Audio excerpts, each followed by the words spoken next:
mahasiswa semuanya, kembali lagi dengan saya Rizky Oktavianto dalam kelas Merdeka Belajar Akuntansi. Pada kesempatan ini kita akan belajar mata pelajaran praktikum akuntansi perusahaan dagang dengan topik tahapan menyusun laporan arus kas perusahaan dagang. Dalam menyusun laporan arus kas ada beberapa tahapan yang harus Anda lakukan. Yang pertama, siapkanlah data jurnal penerimaan kas dan jurnal pengeluaran kas, atau Anda bisa manfaatkan rekapitulasi buku besar pada akun kas. Pada tutorial ini saya akan menggunakan buku besar pada akun kas.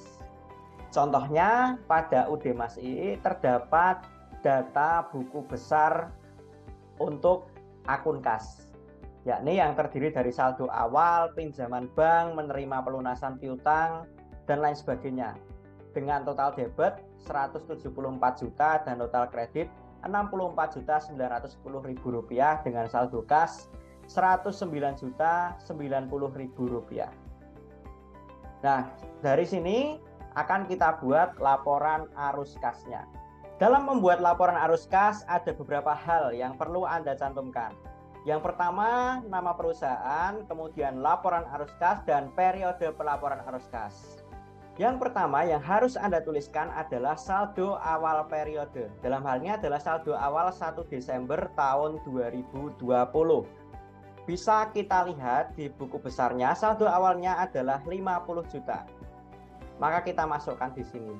Kemudian kita identifikasi masing-masing komponen penyusun arus kas. Ingat, ada 3 aktivitas arus kas yang harus dicantumkan.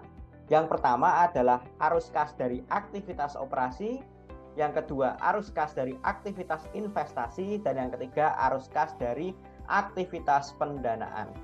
Arus kas ini masing-masing terdiri dari arus kas masuk dan arus kas keluar. Kita lihat dulu arus kas masuk dari aktivitas operasi. Ada apa saja? Ternyata di sini ada menerima pelunasan piutang dan juga penjualan barang dagang.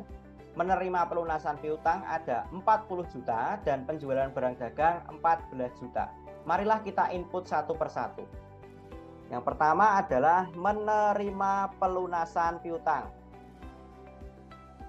Ini 40 juta ya. Kemudian penjualan barang dagang sejumlah, kemudian penjualan barang dagang sejumlah 14 juta. Kita jumlahkan 40 juta dan 14 juta. Ketemunya adalah 54 juta. Kemudian arus kas keluarnya terdiri dari apa saja? Kita lihat. Arus kas keluarnya antara lain yang dari aktivitas operasi adalah pembelian barang dagang. Kemudian ada membayar gaji karyawan dan melunasi utang dagang. Pembelian barang dagang sejumlah 7 juta. Kemudian membayar gaji karyawan 5 juta. Kemudian melunasi utang dagang 33 juta. Totalnya berapa? Kita jumlahkan. 7 juta ditambah 5 juta ditambah 33 juta. Hasilnya 45 juta. Nah, berapa saldo kas operasional? Berapa saldo kas operasional? Arus kas masuk dikurangi dengan arus kas keluar. 54 juta dikurangi 45 juta. Hasilnya 9 juta. Kemudian kita lanjutkan untuk arus kas dari aktivitas investasi. Dari aliran kas masuknya ada apa saja? Dari investasi ada penjualan kendaraan 20 juta.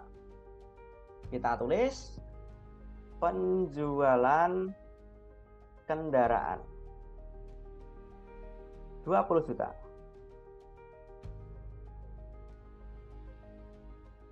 Ada apa lagi? Oh, tidak ada. Berarti totalnya ini 20 juta ini. Kemudian aliran kas keluarnya apa saja? Oh, ternyata ada pembelian peralatan sebesar 18 juta. Kita input. Kita input pembelian peralatan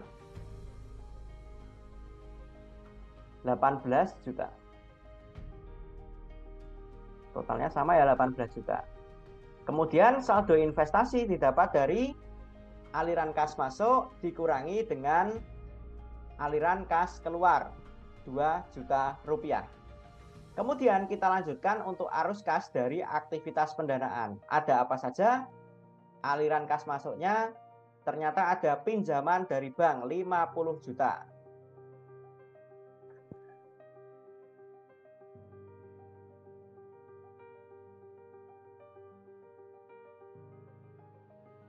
Totalnya sama ya, karena hanya ada 50 juta. Kemudian aliran kas keluarnya adalah, kemudian arus kas keluar untuk aktivitas pendanaan adalah angsuran pinjaman 1.910.000.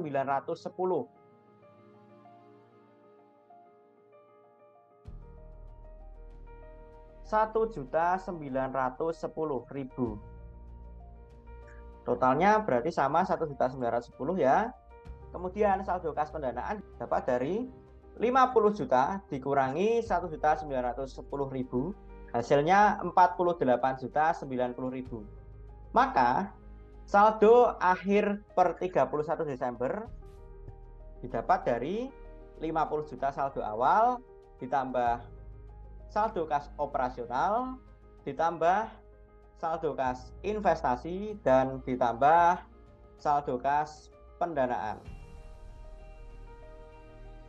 Hasilnya 109.090.000 rupiah. Nah, para siswa sekalian, itu tadi tahapan penyusunan laporan arus kas.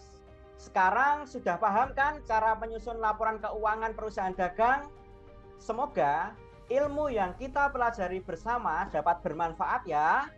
Tetap terus belajar dan tetap semangat.